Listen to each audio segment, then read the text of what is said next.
कहानी की शुरू दो बदमाश लड़कों से होती है। वो दोनों बहुत देर से ड्रिंक कर रहे थे तो दुकान का मालिक उनको घर जाने के लिए बोलता है, पर वो दोनों उनसे ही झगड़ने लगते हैं। तभी वहाँ पे एंट्री होती है हमारे कहानी की हीरोइन सोवन की। वो उनसे बोलती है, मुझे पता है तुम लोग अभी जिस एज में हो इसमें ड्रिंक करना और छोटी छोटी गलतियाँ करना आम बात है। मैंने भी किया था अपने फ्रेंड्स के साथ, लेकिन किसी से भी बदतमीजी करना सही नहीं होती है। वो दोनों उसके मजाक उड़ाते हुए बोलते हैं, आजकल की यंग लड़कियां भी आंटीज की जैसी बात करती हैं। सोवन एक बोतल उठाकर उनके सामने ही बिना रुके ड्रिंक करने लगती है और बोलती है, मेरे लिए ये पानी की तरह है, तुम दोनों इसको हैंडल भी नहीं कर सकते हो। फिर वो एक बुजुर्ग लेडी की जैसी उन दोनों को गाली देने लगती है, जो देखकर वो दोनों डर के भाग जाते हैं। असल में सोवन की रियल एज 40 है। अब हमें उसकी पास्ट लाइफ दिखाया जाता है। सोवन अपनी फ्रेंड के साथ न्यू ईयर सेलिब्रेट करने जा रही थी और उसी दिन वो 20 की भी होने वाली थी, जिस वजह से वो बहुत ज्यादा खुश हो रही थी। अब उसके पास एक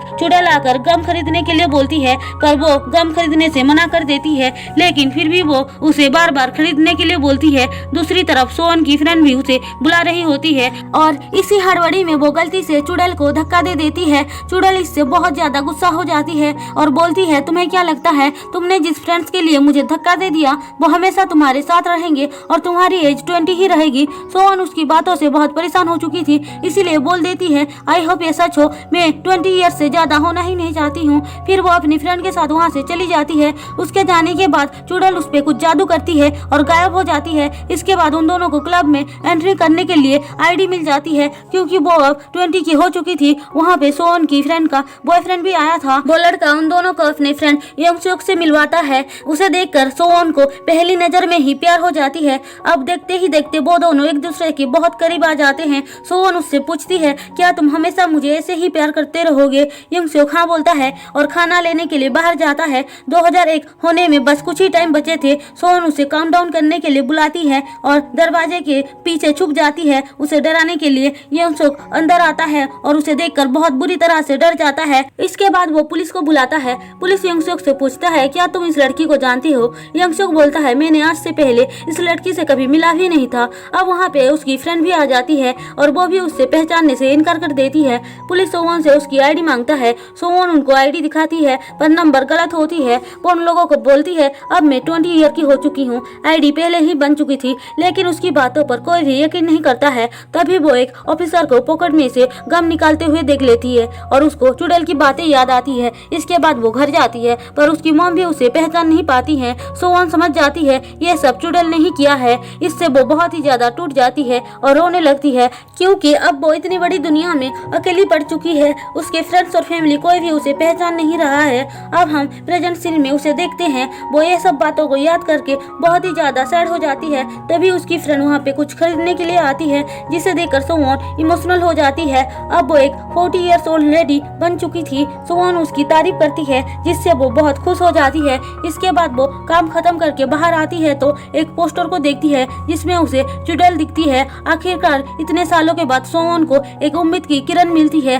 कर्ज से मुक्त होने की। और इसी के साथ हमारा एपिसोड 1 खत्म होता है। एपिसोड 2 में हम देखते हैं एक रिपोर्टर सब लोगों से उनकी न्यू ईयर विश पूछ रहा था। वो सोवन से भी यही सवाल पूछता है तो वो बोलती है, मेरी विश यही है कि इस साल में 21 ईयर की हो जाऊं। रिपोर्टर बोलता है, अब तुम कितने साल की हो? सोवन बोलती है 20, जो सुनकर बेचारा रिपोर्टर कुछ भी समझ नहीं पाता है। इसके बाद वो पोस्टर लेकर उसी जगह जाती है जहाँ पर उसने चुड़ैल को देखा था।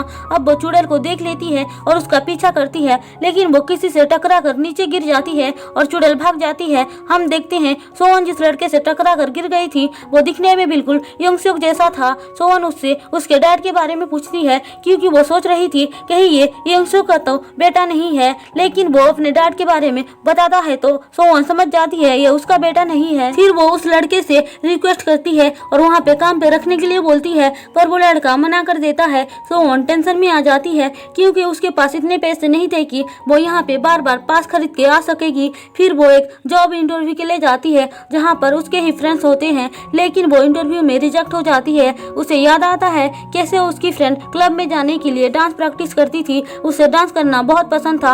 अब वो उसे इम्प्रेस करने के लिए उसके सामने डांस करती है, जो सबको पसंद भी आता है। पर उसकी फ्रेंड बोलती है हम यहाँ डांसर्स के लिए नहीं है। सोवन सैड होकर बोलती है क्या अब उसे ये सब पसंद नहीं है। इसके बाद हम यंग सोक को देखते हैं। उसे उसका फ्रेंड ताइग्यू सोवन के बारे में बता रहा था, कैसे उसने अचानक से ओल्ड सॉन्ग पे डांस करने लगी, ये बोलकर इंटरव्यूअर्स को पसंद आएगा। दूसरी तरफ सोवन की फ्रेंड भी चुपके से उसी सॉन्ग पे डांस करती है और उसी के साथ हमारा एपिसोड 2 खत्म होता है। दोस्तों, अगर आपको मेरी एक्सप्लेनेशन पसंद आई हो तो चैनल को सब्सक्राइब और वीडियो को लाइक जरूर कर देना।